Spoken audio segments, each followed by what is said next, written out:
Testing, testing, testing, testing, testing. No beep. No beep this time? Ooh, goody. Hello, hello, hello. Hello. What's this from? That's from the bottom of the mic stand. Nice. What were you taking, unsticking and sticking? Yeah. I don't know. Oh. I don't know. It's a bad habit, isn't it? You do know, and you don't want to upset me by what No, you no, want no. to It was a sticker on this. It was a sticker right. on this. Okay. It was a sticker on this. My favourite sticker of all time. This one. Oh, Tour Tech. Yeah. Okay. We've got all the finest equipment for Showbiz Sisters. Right. I don't like listening. I don't think it's going to help my look. No, it doesn't. No, because the thing is, you've got enough going on with the look. Yeah. I think with your look today, it's like you've perfected how many things you've got going on. So it's like you don't want to interrupt anymore. Okay. Should we start? I think we should. Okay. Hello. Hello, and welcome to Showbiz Sisters, another brilliant episode on a beautiful morning. It's quite beautiful. There are quite a few clouds in the sky. And clouds being the representation of nature in its menstrual phase. Yeah. So the sky, let's imagine the sky is one big female genitalia. The clouds, that is the oncoming period. And Is rain it? I is didn't the know that. rain is the blood coming down. That's so fascinating. And when you have a clear sky, whoopsie daisy, it's ovulation time. Oh, so you got to be careful. You got to be careful when you're out in those rays because you can get fertilized by the sun. Oh yeah. Because he's a randy fella. And then what does that do? Make more clouds? More clouds, and more rain, and more life. Right. So what a wonderful way to start. Yeah. To dive right in. Thanks for teaching me something. The weather really can tell us so much about ourselves. Yeah. Can you just do my zip up? Thank you. Thank you very much. So we are uncovering a little bit of a scandal. Yes, it's been a tricky time, and I think that we do need to be careful because we are obviously in talks with our lawyers, but at the same time, it's our interest to get this out into the public sphere because it's something that's happening right now, and it's something that's everyone real. is terrified of this problem. Mm-hmm. I mean, the strikes, they're all happening. It's all going out there, but this is a real story. No, it is, and it's a universal one. The biggest threat we have today to mankind is AI. AI. And we have noticed something. We have been prey to this Venus flytrap. We have been prey? Yes. Or we've been prey to. We've been preyed on. Preyed on as well. By none other than Indiana Jones. Harrison Ford. So let's start from the beginning. Let's rewind. Okay, so the Cube sisters invited on our favourite game show. Well, we didn't get invited, to be fair. We had to apply for over a number of years. We shouldn't give that away. It's true. But we are what's the word? Our apex. Nice, you got it. I got it. Well Not done. Nadir. Apex. Gorgeous words being thrown around. Woof. Nadia. Apex of our careers has always been to get on Pointless. Because you have had a long. I've had a long time secret crush on one Monsieur Osman. She loves him. I love a big man like a big tree. I'd love to climb him. He is tall. He's tall and he's bulky, and he's got a thick neck that I really feel like I could do some. I could do some stuff to that.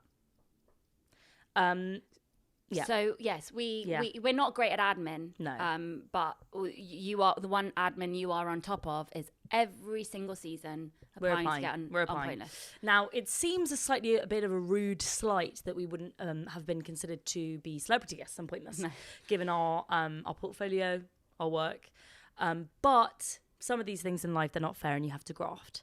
And what I knew would be that day that we finally get on real Pointless, even if it's just, bog standard normal person Pointless, that we would be able to blow Mr. Osman and the team away, that we would probably be invited on to be maybe co-hosts at least, and definitely series regulars on the celebrity version of the show. And you get paid up to £200 every time you go on that as a celebrity. I mean, for us, we just go on for free. Well, we went on for free. But you can't laugh at that kind of money. The celebs get £200 each time they go on that. Exactly. In the cost of living crisis that we're in, You need that pound. No wonder some celebs keep going on it. Exactly. It's like, what are you doing on here again? Dawn French has been on 18 times. But she loves it. And the thing is, I think that she has a bit of a crush on Osman too, but it's not going to work, okay? Get in line, Dawn. Yeah. And he has got married. We know he has just got married. Yes. This is a harmless crush. This is a harmless crush. To an actress, writer. But, nothing, it's just a harmless little crush. Now, our round, it went really, really well. Bess over here scored an incredible question about cheese. Even though I do have a phobia of cheese. She has a phobia of cheese and she doesn't eat it herself, but her knowledge, really, of all of the different types of cheese is incredible. And now, it was a lovely compt that got her the winning question. What's a compt? Compt is a lovely type of cheese. You know. You answered the question, you silly Billy. Sorry. And we were doing incredibly well. And then what came is the bikini round. Now, this is exciting because this is a new facet of the show that we actually decided to implement ourselves.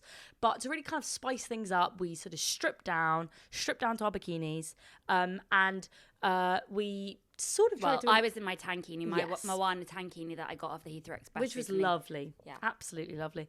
And whilst we did try to encourage some of the other contestants, they were all being a bit fuddy-duddy, weren't they? I think that they were intimidated. Well, one guy did get involved, but he was wearing a wetsuit. Yes, and that was strange that he had that under his clothes already. Yeah. Because we hadn't actually prepared anyone else. No. And he had a huge dick. A huge dick. Huge dick. To be honest, no wonder he wanted to show it off in the wetsuit. Yeah. Now I Maybe understand. the wetsuit was to kind of compress how big it was. Potentially. Almost like Spanx. Almost like flight socks. Like it could cause blood circulation issues. Yeah. And he has to trap that. He just trap that hog down. Because it did look a little bit like it was specially made. Yeah, and he had a sort of a purple neck. I almost feel like he was cutting off blood circulation. Yeah, and he had tiny feet. So that rumor about, big dick, big feet, I don't think it's true. It's not. It's No. not. From experience, I can tell you. Yeah. It's not.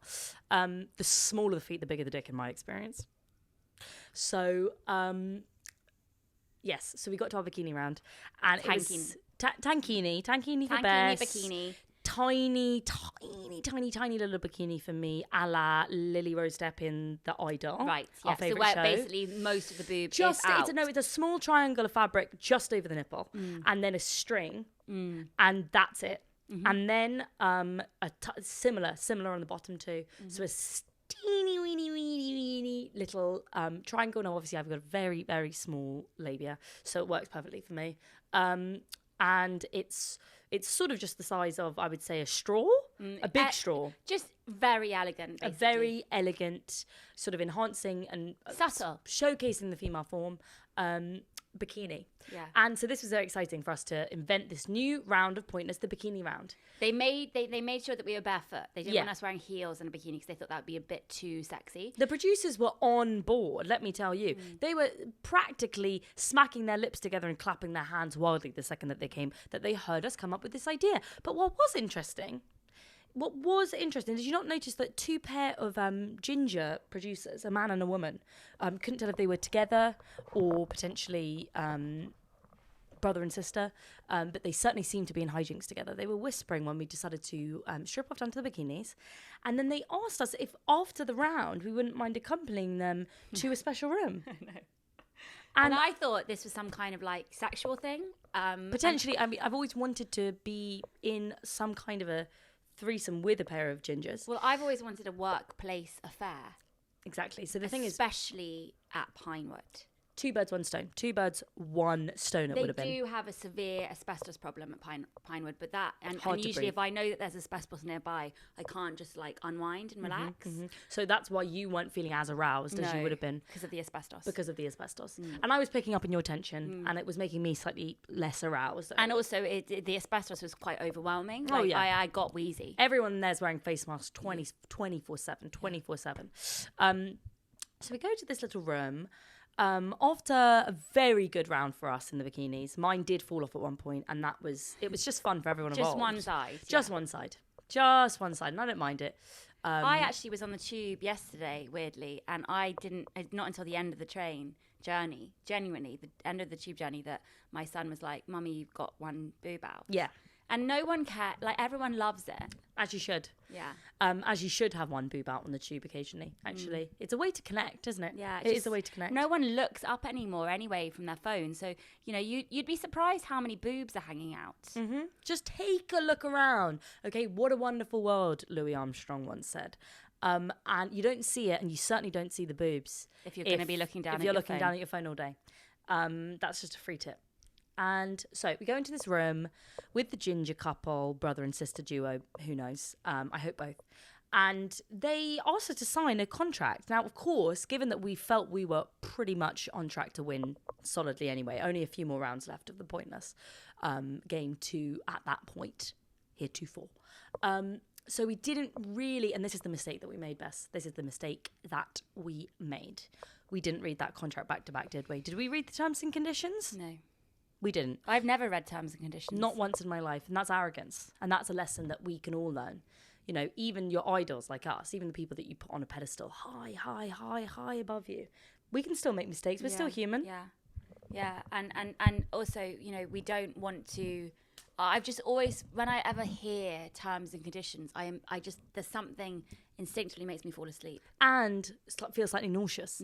I feel like the idea of reading the terms and conditions would be actually detrimental to my mental and physical health. Yeah. It's scary for me. I can't do it. Yeah. So it's understandable why we didn't read these contracts. But what should have roused suspicion was when they asked us to stand with our hands against the wall. Yeah. It's just show up. They made us show and very slowly do a 360 so that they could see our entire bodies. Now, that wouldn't be the first time that somebody's done that. Like, let's just get the matter of the fact straight. We're beautiful, supple women, and occasionally people do ask us to do a slow 360 turn. Sometimes that has happened on the street, at school. You know, teachers are human too. So it wasn't that, it was so much that surprised me. Potentially it was the context.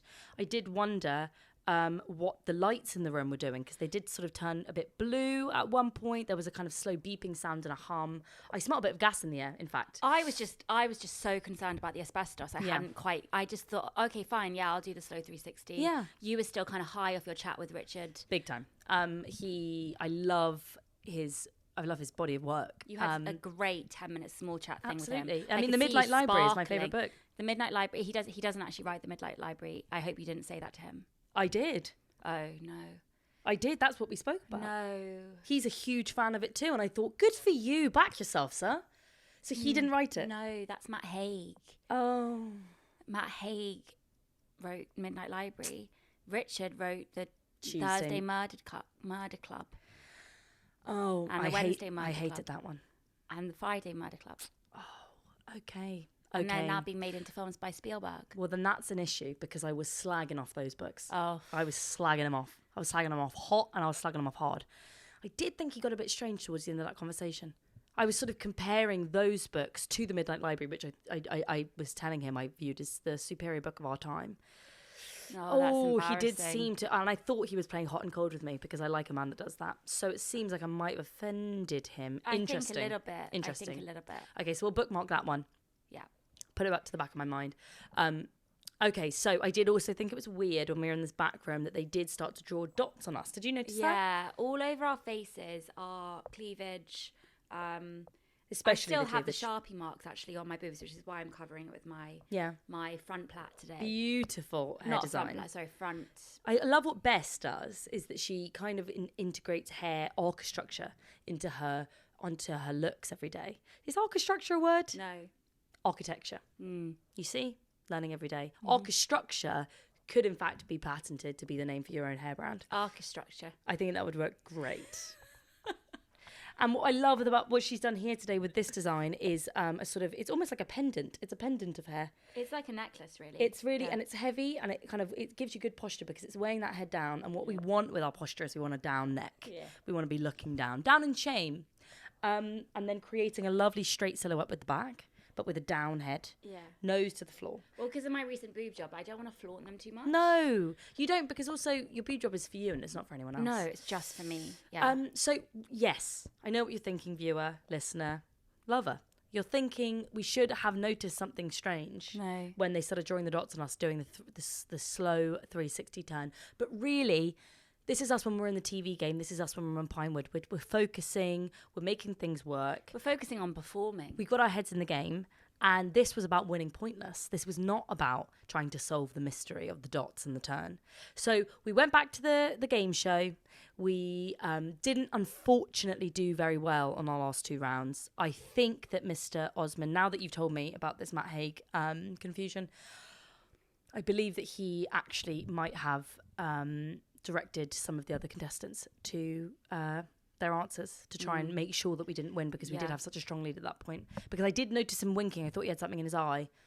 I did notice him winking at Matt and Tina on the corner. You see the ones that were on the end. So I think that he decided that this was not going to be the day for the Cube Girls. And we left. We left Pinewood. We were happy, though. We thought, okay, we've done a good job. We've made a good first impression. Really good first impression. We will get back on the show. Really good first impression. I mean, I had a really nice bond with Xander. I call him Xander. Oh. And yeah, because I told him that my children, I only let them watch about 6 hours of Hey Dougie a day. And obviously he's the voice of Hey Dougie. So he was flattered. I bet he was. Yeah, so we had a nice incredible time. work that he pinewood Then we walked back to Borehamwood Station, and we didn't know where our clothes were, so we were still in our bikinis on Borehamwood Station Street. We went into Co-op, we got a few snacks for the train home. Cocktail sausages. It was a nice day. It was a lovely day. Until a few months later. Cut to now. And we go to the cinema. We were invited to an early screening of the new Indiana Jones film. Very exciting. We were told specifically you're not allowed to speak to any of the stars, which I thought was fun, to sort of play a bit of a cat and mouse hide and seek game. Because obviously we know Phoebe. We went to nursery with Phoebe. We know Phoebes. She was pretending that she didn't know us, which I thought, again, fun. Because Indiana Jones is a mystery and it's a thriller. And so they're incorporating mystery, they're incorporating games, they're incorporating deceit into just the viewing process itself. I mean, really wonderful stuff that they're doing there in the team. But it's about 20 minutes into the film. We're sitting there and there's a lovely beach scene between Phoebe and Harrison. Lovers on the beach. And it's not a busy beach, is Not a busy beach. Not a soul there, I would say, apart from our 2 leads and something that we see in the background. Under a palm tree, swinging their arms and legs madly like a couple of monkeys. Doing 360 turns. It was only Bess and JJ Cube. Us. They had rendered our AI image to use for free, as they deemed as they wanted to do in the new Indiana Jones film. Yeah. They had CGI'd huge breasts. Oh, yeah. Huge, uncomfortably huge breasts on Bessie. And they'd given me very big nose and very big ears. Yeah. And we were there, and you could just see that they'd done it quite well. To be fair, it did look like we were natural, and we were looking at what Indiana Jones was doing, and it was very much like, oh yeah, this is just part of the movie. But we obviously noticed it because of my Moana tankini and the giant breasts. Exactly, it was incredible. It was really do you know what it felt? Violating. That's what I would say. It felt violating because this is not something that we had agreed to. I love that word. Violating. Violate. Yeah. Lating. You're late. You're violating. Exactly. It's like musical. It really is, and it's powerful. And I felt violated. And then we counted how many scenes we were in. The same tankini, the same giant breast, the same string idol Lily Rose Depp bikini, and the same swinging of the arms, the same big nose, the same big ears, the same big boobs. 4 scenes we were in. And if you count that, this is a big Hollywood movie. Just one day as a supporting artist, you couldn't expect to earn 200 quid, 300 quid. And so those scenes, they would have taken 5 days to film each of those scenes. So we worked out that we would have earned about $4,000. And what hurts me even more is we weren't even paid for the full day's work when we did the 360 scan, because we had decided to apply for free to be on Pointless because of our fanship of that show. And they had worked it into the contract that we were at Pinewood for the day for free anyway. Yeah. So we got paid nothing. And this is happening more and more. You will see random people in big Hollywood films who haven't been paid to be there because of AI. Because this is what's going to happen. This is where the future's going. So you understand that there's a strike ongoing right now where they get you to agree to be scanned with the AI. But this is what's actually happening. This is what they're actually putting their money in while everyone's busy striking. They don't realise what they're doing around the back. You know those big cars that go around with the camera on top to map out Google Earth? They've already done it. Yeah. They've already mapped it out. What are they using those cars for now? Scanning people on the street. To be in scanning people on the street for free to use their likeness and then switching out the face in case anybody works it out. It is a scam and it is a crime, and you need to pay performers fair wages. And the supporting artists are terrified. They're terrified because their image can now get used in anything, in all kinds of embarrassing ways. Let's say you did an odd day on the bill 10 years ago and you played a market seller. Well, now you might just pop up in the newest sci-fi show fucking an alien. Yeah. It's wrong, and it's important that we are going to go on strike ourselves, aren't we? But we're going to go on a very specific type of strike. We're actually going to dress up as the characters that we were in Indiana Jones. They named us. Yeah. They named us in the credits at the end. That's how pivotal our characters were. Big nose, big ears, and big boobs. That's what they called us in the credits. It's very hurtful. Yeah. We would have gladly done those roles. We would have gladly done those days. All they had to do was ask. Yeah. I would have loved a handwritten note from Harrison, but I'm not expecting that. No. But we would have just done it. We would have done it for a pittance, just to be in the Indiana Jones universe. But what they've instead done is they've violated us. They've taken something. They've taken something that we didn't want to give. And it's only because we discovered it. You know, how many people in films they don't know they're in? It's scary. It's really, I think this could be the new epidemic. And this is the end of the movie industry. Soon we won't even need actors to do the lines. It's just going to be AI people. And people that you don't, just AI. It's just going to be AI. And do you know what's going to be the new frontier, the new breaking point, the new radical art is watching movies, but in real life. So what we are planning to start in protest to everything that's going on is that we are going to start reenacting our favourite movies where we play all of the parts in life, in real persons, with an audience that pay to watch us. Yeah. Because that's the last time that you're going to get to see real humans performing. So basically theatre. Yes. So this is what's interesting, because theatre does already exist, yes, but not with us in it. No. And so that's what's different. Because we haven't worked in the West End in a long time. No, not since the incident. Yeah. Not since the incident. We're not allowed back in the National. We are banned. Yeah, we are banned from the National. We're not even allowed on the South Bank. No. It was what we thought was an interactive show. Yeah. It's what we thought was an interactive show. It wasn't. Why call out to the audience? Let's get in a fight. Throw your shoes at me if you're not expecting us to get a little bit involved. Celia Imrie. She was too convincing. And this is why she's now gone up in my rankings of favourite actors, because let me tell you, I believed her. I thought that she wanted to be punched. And who knew that you could knock somebody out with one punch? Yeah.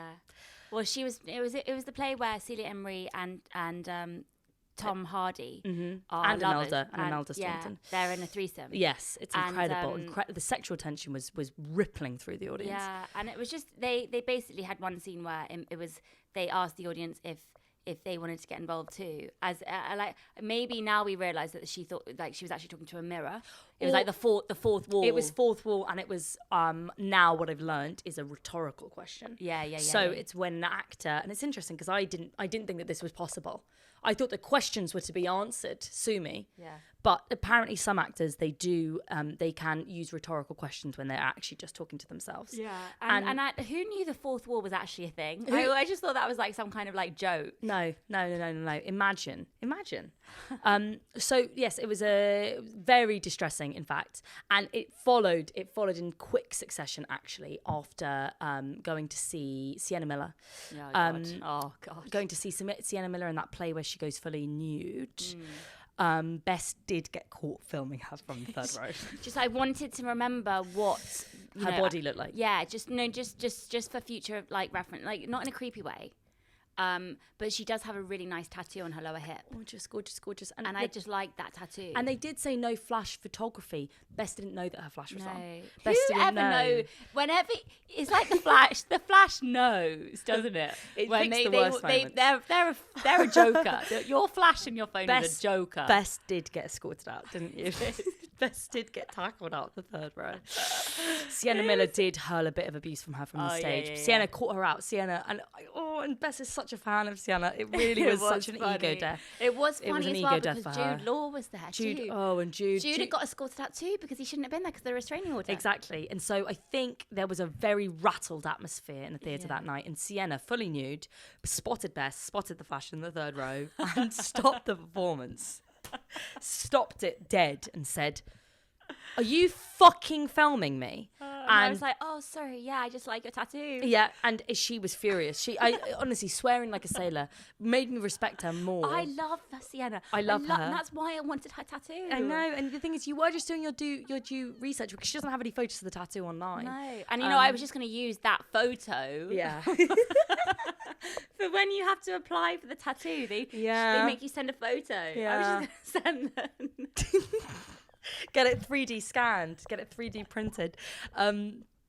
God, I know, so upsetting. So Jude Law, I had a nice moment with Jude Law outside. When you were both thrown out on the exit door. door. Just waiting outside. Luckily, Dunkin' Donuts was still open, so we just waited for the play to finish because it turns out he was trying to have a chat with her. He missed her body. Yeah, he was trying to rekindle that flame. Yeah, it was just after he had fucked the nanny. Yeah, it was that period of time. Yeah. So yeah, we both got a donut together and had a chat. Oh, lovely. It was lovely. What's Jude's what's his donut pick? I'm curious. He liked it was a raspberry cheesecake one. Oh, well, that makes sense. Yeah, because he is a man of the world. It was a lower calorie one. Yeah. Well, he's watching his weight because he has stacked it on recently. So I think in the post breakup, I think he's doing a role. Yeah, he's gaining weight for a role. Or maybe it wasn't Jude Law.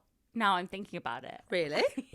So what did he look like? Just now I'm thinking about it. Maybe it was just a man. So maybe it was just another person getting thrown out the theatre for doing what you did, for filming again. So maybe it wasn't Jude Law. Maybe that was just a random man that you were thrown out on the street with. Do you think? Yeah. Did he call himself Jude? Yeah, he did. He did call himself Jude. But maybe he was just some kind of super fan. I think that could potentially be it. That's embarrassing when I shared a donut with him. Oh.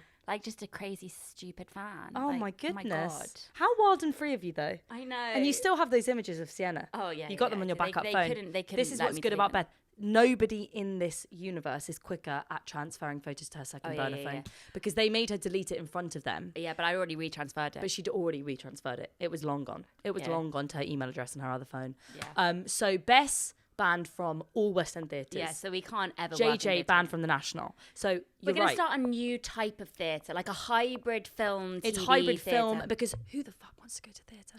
Who can spend £130 to sit in the gods? No, it's boring. It's prematurely middle aged. It's bourgeoisie. And so we are starting something really innovative and really, really new, which is film theatre, which is, theatre, but it's movies. We are anti-AI. This is about real people doing real art in the real world. Yeah, real people acting badly. Because who wants to see actors doing well? Nobody. You want to see them mess up. Nobody. I don't want to see the next blockbuster film with 18 A-listers acting perfectly and hitting every note and every mark and every emotional cue. Because I'm sorry, that's robotic to me. That's AI. Yeah, I want to see them make mistakes. I would love to see somebody doing a really cringe, performance, overly dramatic, and then winking with the wrong eye, winking with both eyes, which are just blinking. That's what I want to see. Changing accents multiple times. Idris Elba's accent, when he's trying to be American in Molly's Game. That's what I want to see. That's human. That's human. I want to see Jonathan Rhys-Meyers. I think I could survive for the rest of my life just watching Jonathan Rhys-Meyers try to act. I mean, that's exactly because it's human and it's about the endeavor to get better and to learn. Yeah. And this is what AI can't do. It can't learn. AI cannot act badly. That's what I want to say to it. AI cannot act badly. It actually stands for acting impeccably. And that's what's scary. Because, do you know what I don't understand is actors who aren't scared of AI. Like, do they want their Oscar taken off them by AI? I think that some of these actors that have already worked in a lot of films, they're actually tired. And what they really want to do is just take a big break. Yeah. You know, to sell their face, which they can get a lot of money for because they already have a high market value. Sell their face and their likeness and their rights. You know, they're pretending they're on strike. But actually, these really, really top guys, what they want to do is they just want to chill out. They just want to go to the beach. Yeah. You know, they've been acting like, you know, this is for art. This is about us. This is about the underlings. This is about the real people in the real world. Yeah. And that's why we're doing real theatre based on real movies. So just to be clear, what is AI? So I don't know. Yeah. But I know that it's a big issue. And we know that we know something about it. It's I think we got it right in the ballpark. Definitely. Right? We're in the ballpark. It's something to do with computers. Yeah. And robots. Elon Musk, I think. Yeah. Maybe Elon Musk is like the king AI. Well, he is AI. Oh. And that's been proven. No, he right. is just a robotic hologram. He's not a real man. Yeah. So so are his like children? His children are actually they're laptops. Those are those mini little laptops. Oh wow. Yeah. Wow. And Grimes is actually she's actually just a big Hoover. Oh wow. She's a Hoover that gained sentience. Oh right. And that's why she kind of like sounds a a bit like that. Hoover. Yeah, like a smart Hoover. It's cordless. Oh wow. Cordless, so she can go where she wants. I need one of them. But she gained sentience and then found Elon, and they've created this sort of empire of these living computers. But they're beautiful. And they have gorgeous little laptop babies. Yeah. But it is scary that so many people think that they're real humans. Fuck, yeah. I mean, it's naive, really. Yeah. People wake up, because the time is now. God, so it's funny, isn't it, Bess? Because it's always the way with us. That, you know, if something starts off as one thing, it ends up being another thing. We can't go over it, we can't go under it, we have to go through it. Yeah. And it seems that we had to go through the ordeal of finding our likeness stolen by Indiana Jones in order to start our new business venture of real life theatre plays. Like the swishy grass was pointless. The swishy grass was pointless. And the thick oozy mud was Indiana Jones. And now we're back in our warm, cozy bed. We're never going on a bear hunt again. Never. And now we have started a new hybrid of theatre, film, TV. Exactly. And we're like Goldilocks, really. Yeah. Because it's like, that's too cold. That's the traditional acting industry. That's too hot. That's the theatre industry. They're chucking us out. They're fucking on flames. They're on fire. Just right. Our theatre company. Yeah. So really excited to share these plans with you guys very, very soon. Stay tuned, you know. We're thinking of starting our season, our play season with Kramer versus Kramer. Oh, yes. And of course, me and Bess playing the lead Children. roles. Oh, right, sorry. No, the lead roles. The lead roles. It's just about who's Meryl and who's Dustin. I have a good feeling that I'm going to be Dustin.